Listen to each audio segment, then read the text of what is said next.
Vladimir Poutine a convoqué d'urgence aujourd'hui les militaires russes pour leur dire que la guerre est dans le sang des Russes. C'est une citation directe.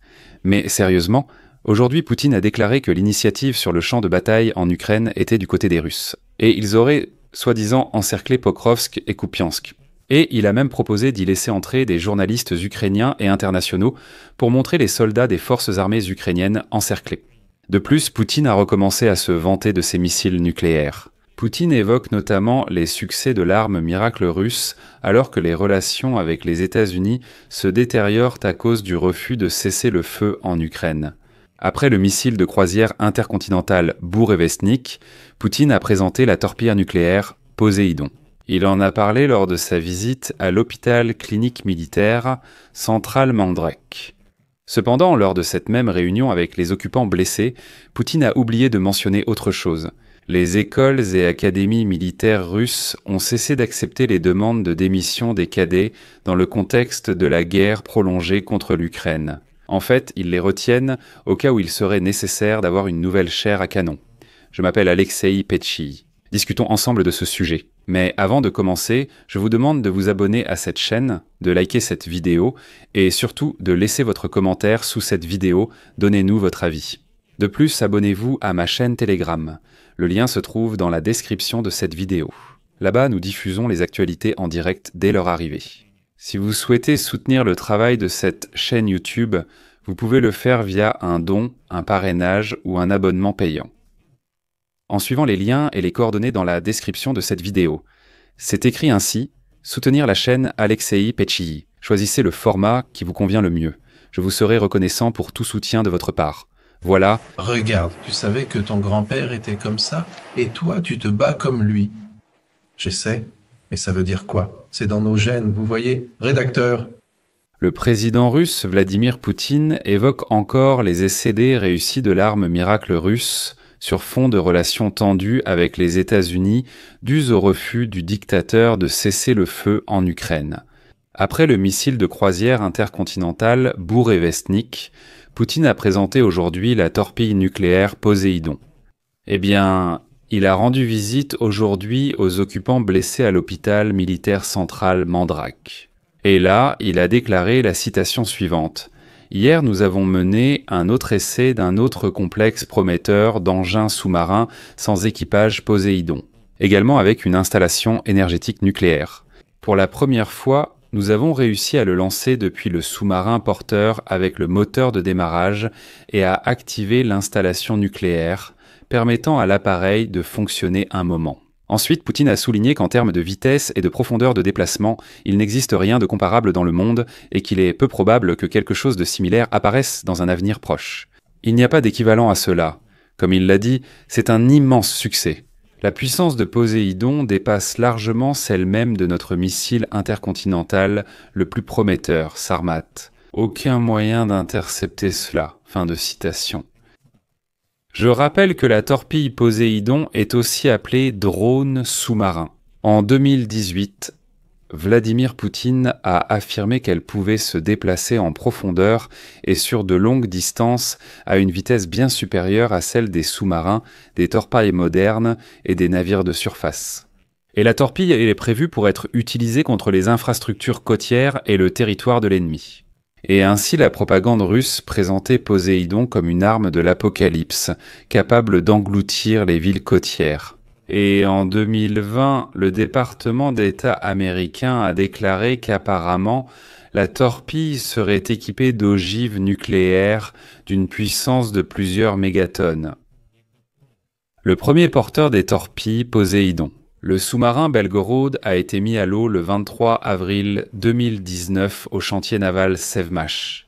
Mais ce n'est qu'en juin 2022 qu'il a passé les essais d'État en mer de Barents et l'atoll a été remis à la marine de la Fédération de Russie le 8 juillet 2022. Mais il convient de rappeler qu'Alexandre Poutine a annoncé le 26 octobre l'achèvement des essais décisifs du missile Bourevestnik. C'est un autre type d'arme dont il a parlé pour la première fois en 2018. Bref, on a l'impression que tout ce qu'il avait promis en 2018 a de nouveau été présenté au public maintenant. Et ensuite, Poutine a qualifié le missile à propulsion nucléaire universelle d'arme unique à portée illimitée, que personne d'autre au monde ne possède. Le chef d'état-major russe, Valery Gerasimov, a indiqué que le 21 octobre, le bourrier Vesnik avait parcouru 14 000 km en 15 heures, et ce n'est même pas la limite. Et cette annonce a suscité une réaction négative du président américain Donald Trump. Il a jugé cela inapproprié, rappelant que Poutine devrait mettre fin à la guerre en Ukraine, pas tester des missiles. Il a rappelé le sous-marin nucléaire américain envoyé vers la Russie. De plus, le dictateur Poutine a inventé une histoire selon laquelle Pokrovsk et Kupiansk en Ukraine seraient déjà complètement encerclés. Poutine a affirmé vouloir inviter des journalistes étrangers à Pokrovsk et Kupiansk pour soi-disant montrer l'encerclement des troupes ukrainiennes. Citation. « J'ai discuté de cette question avec les commandants des groupes concernés. Ils ne sont pas contre l'idée de laisser entrer dans les zones d'encerclement de l'ennemi des représentants des médias, des journalistes étrangers et des journalistes ukrainiens, afin qu'ils puissent venir et voir de leurs propres yeux ce qui s'y passe. » Ensuite, Poutine a souligné qu'il aurait discuté avec les commandants de la question de l'arrêt des hostilités et qu'ils auraient approuvé cette décision. Eh bien, ici. Je rappelle que dimanche 26 octobre, Poutine a tenu une réunion dans l'un des postes de commandement du groupe unifié des occupants. On lui a dit que sur plusieurs axes, les forces armées ukrainiennes étaient encerclées par les Russes. Eh bien, il est sans connu qu'il s'agissait alors précisément de Pokrovsk et de Kupiansk, et le même jour, le président ukrainien Volodymyr Zelensky a rejeté cette information. Le 28 octobre, les forces armées ukrainiennes ont aussi nié l'affirmation russe sur l'encerclement de Kupiansk. Mais nous discuterons de ce sujet en détail dans le prochain épisode, où nous l'examinerons entièrement et analyserons ce qui se passe réellement. De plus, Vladimir Poutine a raconté aux soldats blessés de l'opération militaire spéciale que la guerre est dans le sang des Russes, lors de sa visite à l'hôpital militaire Mandrek. Vladimir Poutine a rencontré les participants à l'invasion de l'Ukraine et affirmé que les Russes avaient une prédisposition génétique à la guerre. L'un des occupants a raconté qu'il avait trouvé dans les archives des informations sur son grand-père, qui avait combattu pendant la Seconde Guerre mondiale, que cet occupant appelle la Grande Guerre patriotique. Et Poutine, en réponse, a attrapé le soldat par le pouce pour une raison quelconque, l'a légèrement tiré puis a établi un parallèle entre lui et son grand-père. Il a dit « La guerre est dans notre sang ». Regarde, je ne savais pas que ton grand-père avait combattu comme ça, et toi-même tu te bats de la même manière que lui. J'essaie, oui, mais ça veut dire quoi? C'est dans nos gènes, vous comprenez?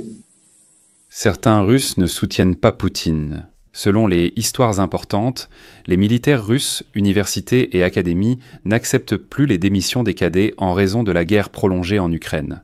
Une telle situation a notamment eu lieu à l'Académie militaire des transmissions Boudny, où les cadets demandent publiquement d'être sauvés et évacués. Comme l'expliquent les cadets russes eux-mêmes, après la première année, les cadets signent un contrat de service militaire. Jusqu'à ce moment-là, les étudiants sont considérés comme des appelés du service militaire. Là-bas, 2 jours d'études valent un jour de service militaire. Si un cadet exclu n'a pas complété son service, il devra rembourser les frais de scolarité et finir son service dans une unité militaire. Et maintenant, une partie des cadets veut quitter cet endroit, mais personne ne les laisse partir. Beaucoup craignent qu'on les retienne exprès à l'académie jusqu'à la signature du contrat. Et pour couronner le tout, depuis le décret du président de la Fédération de Russie sur la mobilisation partielle, tous les contrats signés par les cadets après leur 2e année sont désormais à durée indéterminée. En gros, tous ces petits cadets en sont tombés dans le piège. S'ils signent le contrat, ils deviennent aussitôt de la chair à canon. Ceux qui refusent de signer ne sont tout simplement pas autorisés à partir. Je mets donc des points de suspension ici. Écrivez votre avis et vos conclusions dans les commentaires sous cette vidéo. Abonnez-vous à la chaîne, cliquez sur la cloche et n'oubliez pas de mettre un like. C'est tout pour aujourd'hui. Prenez soin de vous. À bientôt.